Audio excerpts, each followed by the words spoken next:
Okay, so good afternoon, everyone. Today is Tuesday, May 19th, 2020. 8 p.m. tonight is the deadline for ballot applications, but anyway, just thought I'd bring that up. Calling this meeting to order, attending in person, Commissioners Duncan and Filios, joining us by phone, Commissioner Bill Brooks, and I will ask Mr. Nick Snyder, please, to lead us in the pledge. Pledge allegiance to the flag of the United States of America and to the republic for which it stands, one nation under God, indivisible, with liberty and justice for all.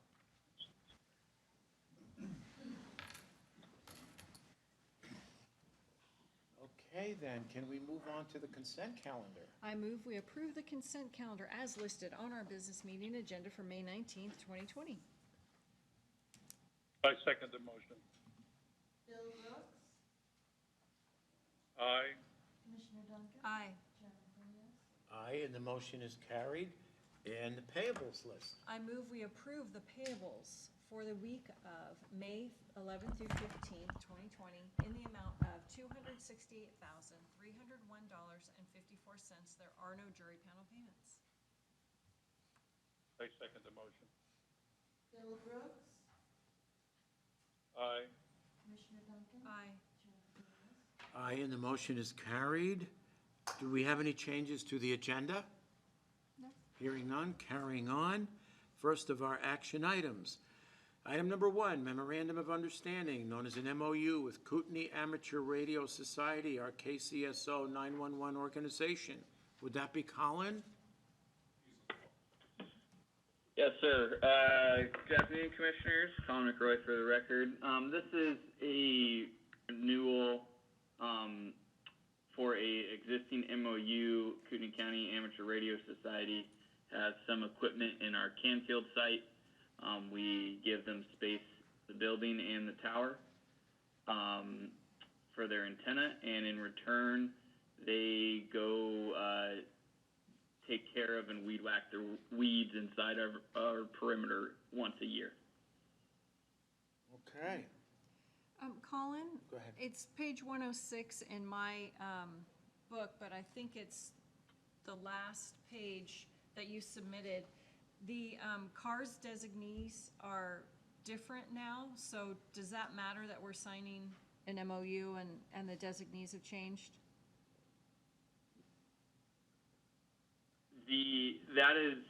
No, that is just who they would like us to contact for issues regarding their equipment. Okay, so it's just Frank signed, but Frank's not listed as one of the designated parties, and that's okay? Correct. Yeah, Frank is just the president of the group, but Okay. for contact regarding the site and the equipment, they would like us to contact those listed. Perfect, thank you. Understood. Okay, motion? I move that we approve the renewal of the Memorandum of Understanding with the Kootenai Amateur Radio Society. I second the motion. Bill Brooks? Aye. Commissioner Duncan? Aye. Chairman Filios? Aye. Excuse me, the motion is carried. Item number 2, amendment for the modification of the contract with the Bureau of Land Management and KCSO. Sheriff Ben. Good afternoon, Commissioners. This is an amendment to the contract for the reimbursement of services that we provide in the security checks of BLM sites last year. We did not make the number of security checks that we normally do, primarily because most of those are accessible by water, and we didn't have the Marine deputies to do that, such as Micah Bay, Boaters Park, the landings in Blue Creek Bay, and others around the county. This just does a reduction of that reimbursement. We think this year we'll have a much better year because we have a much larger group of Marine deputies. So that's all this is. Okay, and they don't hold it against us and reduce any funds for? No, they're actually wonderful to work with. They've been great to work with. Okay, good. But they have to pay us based on the performance we did. Sure, absolutely. Okay. Motion. Go right ahead, Julie. It's on your paperwork. Yeah. $12,277. Yeah, from 30,500 to 18,223. Okay. You're very welcome. I move that we approve the amendment, which is the modification of contract with the Bureau of Land Management and KCSO. I second the motion. Bill Brooks. Aye. Commissioner Duncan. Aye. Aye, and the motion is carried. Item number 3, notice of change for inmate housing rate with the Coeur d'Alene Tribal Police and our sheriff's organization. Sheriff Bennigan. Yes, Commissioners, we have an agreement since 2007 with the Coeur d'Alene Tribe to house tribal inmates. At that time, they paid us $65 a day, our actual cost per day, plus a booking fee. In October 1 of 2014, that was raised to $75 per day. That was under our actual cost. What this will do is, over the next 3 years, raise it $10 a year per inmate day, effective October 1 of 2020 to $85, October 1 of 2021 to $95, and finally on October 1 of 2022, the fee will raise to the actual cost and will continue annual adjustments to the actual cost of housing inmates. This is something that's probably been a long time coming. And I spoke with Sam Abrahamson, the chief of police, and he spoke with the courts who actually pay that out of the tribe. And they are good with this year's, but they need the written notice to make it effective. But this will give us, for the foreseeable future, until somebody renegotiates that contract, them paying us our actual cost. Last year, we averaged 1 3/4 inmate days per day, or inmates per day from the tribe. So the numbers are actually fairly small, about, less than 2 a day. So. Okay. Questions? Motion. So are we just acknowledging the change, or are we authorizing you to? You're authorizing, because only the commissioners can set fees. Fees. And so you're authorizing the fee increase. It doesn't take a resolution, it just takes a notice to the tribe. Okay. And all I'm asking for is the approval and your signatures. Then I will sign it and I will forward that to the tribe. And then they will start paying us more money October 1. Perfect. I move that we approve the notice of change in the inmate housing rate for the Coeur d'Alene Tribe as listed in the paperwork provided by the sheriff. I second the motion. Bill Brooks. Aye. Commissioner Duncan. Aye. Aye, and the motion is carried. Thank you, Commissioners. Thank you, Sheriff. Okay, item number 4, excuse me, food service agreement, Kootenai County Public Safety Building, juvenile detention. Brandy is on the phone. Okay. Is that Brandy? Good afternoon. Yeah, go right ahead, Brandy. Good afternoon, Commissioners. Brandy Bradley for the record. This is our annual agreement with the Kootenai County Sheriff's Office to provide meals for residents at our facility. It's a formality to meet the agreements for the National School Lunch Breakfast Program and continue receiving our grant funds from them. Okay. Concerns, questions? Motion. I move that we approve the annual food service agreement for the juvenile detention meals and our own Kootenai County Sheriff's Office. I second the motion. Bill Brooks. Aye. Commissioner Duncan. Aye. Aye, and the motion is carried. Item number 5, memorandum, lease agreement, First Interstate Bank, CDA Jet Center for the airport. Stephen Kiergaard. Commissioner Stephen Kiergaard for the record. This is an agreement between us, First International Bank, and the CDA Jet Center. What it is it's putting into place that First International Bank has a interest in the facilities. You mean CDA First Interstate Bank? Excuse me, First Interstate Bank has an interest in the CDA Jet Center's facilities that they're building on the property because they're loaning money to it, and that if CDA Jet Center were to default on that loan, then they have a case to take over that loan, pay our lease agreement, and then we acknowledge that, basically. Okay. Is this pretty common when people go to build? It is really common. This is our standard agreement. I think we have 20 or so on the field right now as it sits. And is this Stancraft? Yes. Okay. All right. Motion. All right, I move that we approve the memorandum, the lease agreement with First Interstate Bank and CDA Jet Center and the airport. I second the motion. Bill Brooks, Aye. Commissioner Duncan. Aye. Chairman Philios. Aye, and the motion is carried. Item number 6, grant application fiscal year 20 coronavirus emergency supplemental funding with the U.S. Department of Justice and the Bureau of Justice Assistance Resource Management Office. Go right ahead. Mike McFarland with the Sheriff's Office. And Kim, Mike's, sorry. Mike's talking to this. Do you need to talk to it as well? She can talk. Nope, I just couldn't see if he was present. Perfect. Yes. Did you want Kim to handle it, or do you want to? I can. Okay, go We've right gone ahead. over this. This is a multi-part grant. One, it would be for, it's a COVID grant that the federal government's putting out. It would cover what's called Cellebrite, so we could do back tracing if we had to. It also covers equipment, training, and I believe in the second year, there's a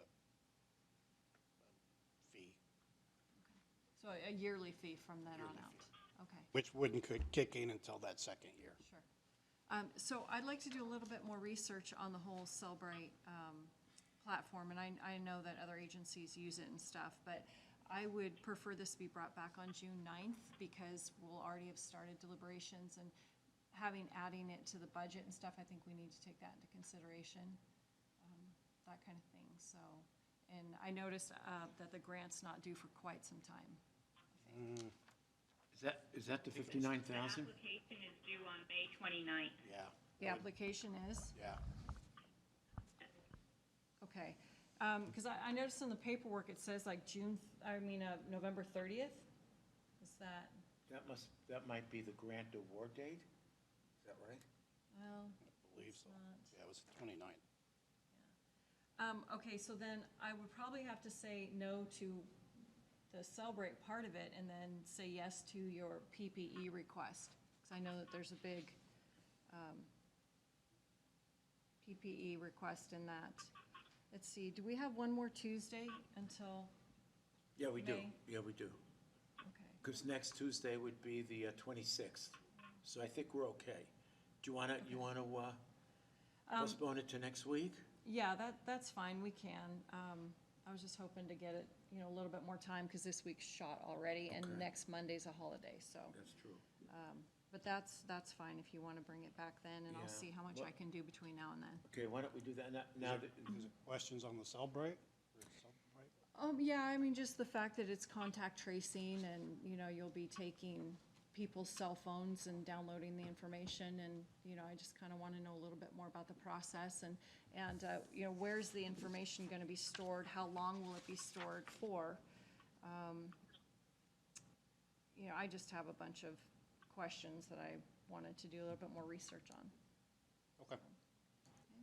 So the grant request is the 59,000, is that correct? Yes. And no match? No match. Okay.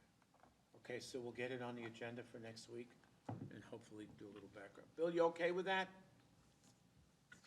Yeah, I don't see any reason we can't do it today, but if Leslie wants to wait a week, I'm okay with that. Okay, fair enough. All right then, so we'll take this up again next week. Thank you. Item number 7, grant project funding agreement for bus shelters with Idaho Transportation Department, ITD, Public Transportation Office, and speaking for us, Resource Management Office, Kim Riley. Go, Kim. Thank you. Good afternoon. Kim Riley for the record.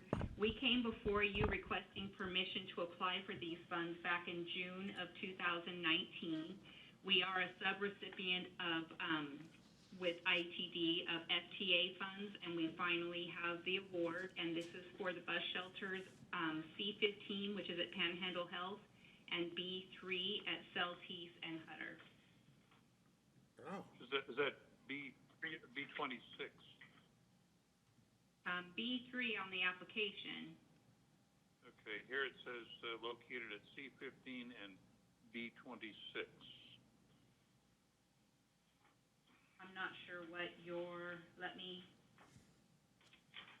On the business item request is where it says the B26. What's the location? Kim, do you know? Hutter. Celtice and Hutter? That's B3. Yes.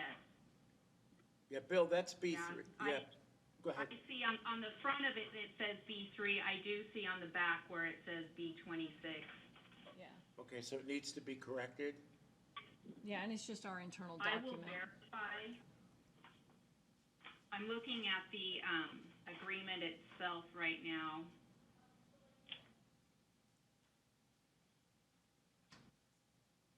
The agreement itself says B3 Yeah. in the scope of work box.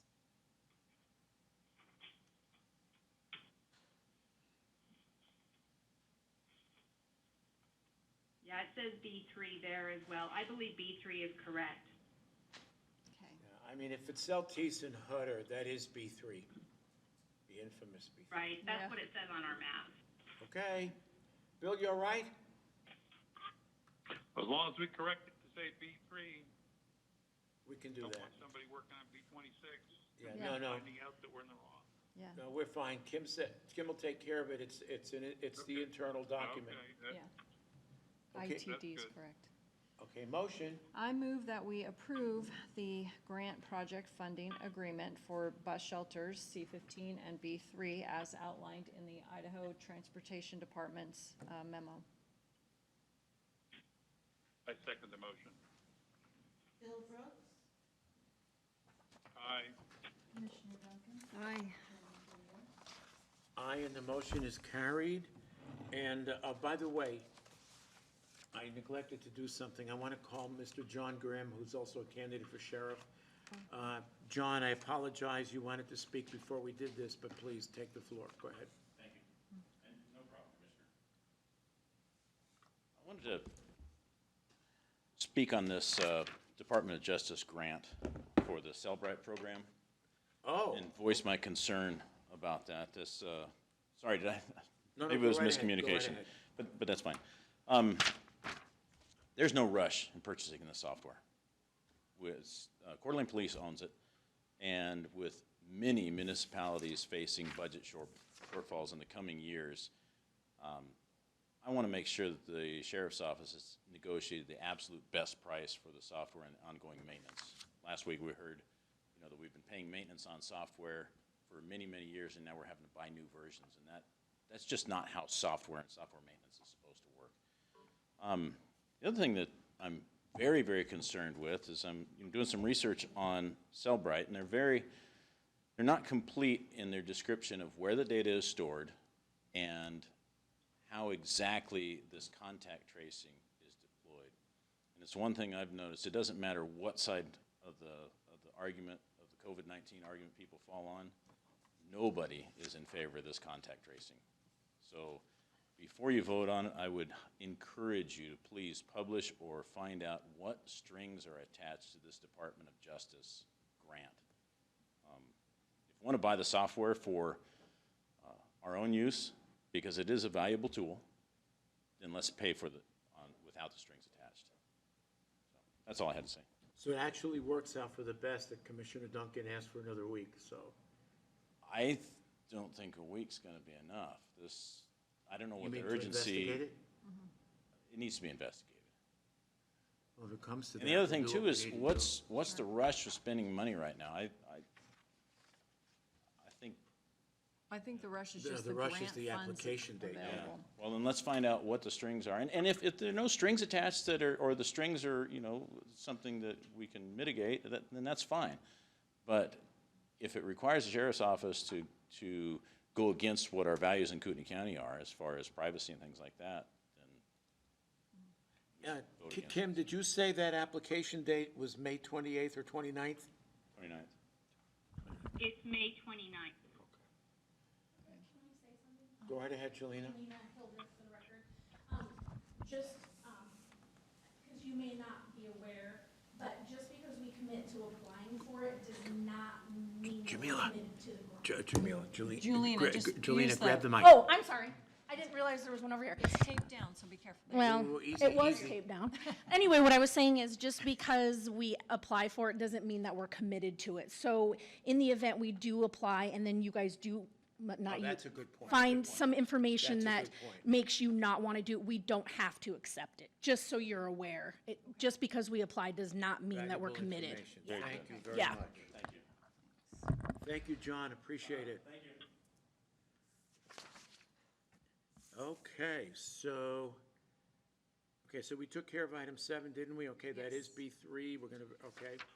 Item number 8, fund balance discussion with Nick Snyder, Director of our Snow Groomer Parks and Waterways Program. Go right, and this is specifically with regard to the Snow Groomer Program. Go right ahead. Good afternoon, Commissioners. Nick Snyder for the record. Commissioners, after many months of examining the program, we got it sort of on short notice, so we've spent quite a bit of time looking at it. One of the things that we found was a robust fund balance, and the good news is it's there because we need it desperately. We have 3 state-owned snow groomer machines that are all in need of maintenance. We have many shortfalls in terms of equipment, safety gear, et cetera. I've had an opportunity to meet with each one of you and review those things. I've had our finance director up who has viewed the facility, our county commissioner liaison, Commissioner Duncan, member of the Snow Groomer Board, so there's been a lot of communication on this, and again, and Dina Darrell, finance director as well. So after a lot of contemplation and examination, my recommendation, Commissioners, and request today is to expend some of those money, a significant amount of money, that is fund balance. Again, these are not tax dollars, but these are dedicated funds from the snow grooming program, and the projected fund balance as provided by the Auditor's Office ending fiscal year 20 will be $140,729. My recommendation and request today, Commissioners, is to distribute those funds as follows. A $10,000 contribution to Kootenai County Sheriff's Office Snowmobile Program, their backcountry safety program. They have a fairly small fund balance, approximately $41,000. They're going to need some things as well. They're a little bit behind like we are. So out of that $140,000, Commissioners, I would recommend that the Board of County Commissioners approves $10,000 to be immediately moved to that program. Allow us $15,000 for grant match for recreational grant for this upcoming January to purchase 2 snowmobiles and a trailer. Currently, Commissioners, the snowmobile program does not have any snowmobiles. So that does create some problems for our maintenance folks to reach the backcountry, to service cats and to clear trees, et cetera. We want to keep $25,000 in fund balance, so we have some emergency money in the event our equipment has any problems. And I'm asking for approximately $90,000, or I should say specifically $90,000 spending authority to move forward to make necessary repairs and maintenance on the 3 snowcats, our vehicles, our heavy equipment, and to purchase non-capital items such as chainsaws and other tools to get our shop stocked. And I realize that's a significant ask. I wouldn't be here today, Commissioners, if I didn't have some concerns that if we don't ask now and we plug this into our budget, we will not have time to service all that equipment and be ready for November snows. In addition to that, Commissioners, we're going to have to train all of our staff on servicing, repairing, and maintaining. All the track systems on these cats all need rebuilt. As you probably guessed, that is not a small endeavor. So just to take staff away from Parks and Waterways, as you can imagine, in the middle of boating season, find the time, get the equipment, get the materials, and actually get these machine serviced equipment ready to go. We need the money today. We need to start right away to be ready by October. So How many snowcats, Nick, 2? we have 3, Commissioner. Oh, 3. And again, for the record, they are owned by the state. However, we are responsible for maintenance repairs of those. Okay. There is some catastrophic failure dollars that we can pursue. However, we don't have any of those situations. Quite frankly, it's just deferred maintenance and repair. And you met, go ahead, Leslie. Well, we did in January, so have you checked into that? I have, Commissioner. The rules essentially read that it's a windshield that we were talking about and the motor, but we had the significant amount of fund balance. I'm still going to reach out and ask the question. And I want to say something to the board. It's important. Even though that we are asking for this amount of money, certainly we're going to look for every opportunity to cut and save and do all those things. It's early on, but I do need that spending authority so I can at least make sure these things are handled, and we'll make every effort to save every nickel we possibly can moving forward. But unfortunately, the maintenance cost on these, if you thought boats were expensive, snowcats are even more expensive, so that's where we're at today. Right. Okay, and you're holding back 25,000? Yes, Commissioner. We should always have some in fund balance to handle problems. Right, but then again, in 2020 calendar year, you expect to get registration and the snow stickers. Yes, Commissioner. We expect about $58,000 to $60,000. We are going to be pursuing additional revenue streams as well. As the commissioners are aware, the snow grooming program has been somewhat I should say the sticker sales have been somewhat stagnant. We want to see if we can improve that by bringing additional sticker sales into our office at the Parks, Waterways, and Snow Groomers office. In addition to that, reaching out to some of our vendors, motorcycle shops, snowmobile shops, Facebook, social media, some other venues to increase those sales. So hopefully we'll see additional revenues coming in. Okay. You may not go right ahead. For the auditor's office, this says estimated as of 3/12, but as of today, Dina did confirm that these numbers are still the same. So just wanted you guys to be aware of that. Thank you. So are you just looking for some direction today, and then you're gonna bring back individual purchases along the way, or? Well, you're asking for authorization. I'm aren't asking you? for spending authorization for $90,000 today, Okay. for $10,000 to be transferred to the Kootenai County Sheriff's Office, for $15,000. For the grant match. For grant match, and to maintain $25,000 in fund balance. Okay. Okay, so who does the work, who does the repairs on the snowcats? We do them? Thankfully, Commissioner, one of our Parks and Waterways employees is a former snow groomer operator and went to Piston Bully Snowcat Maintenance School 2 seasons, so we have him to take care of that.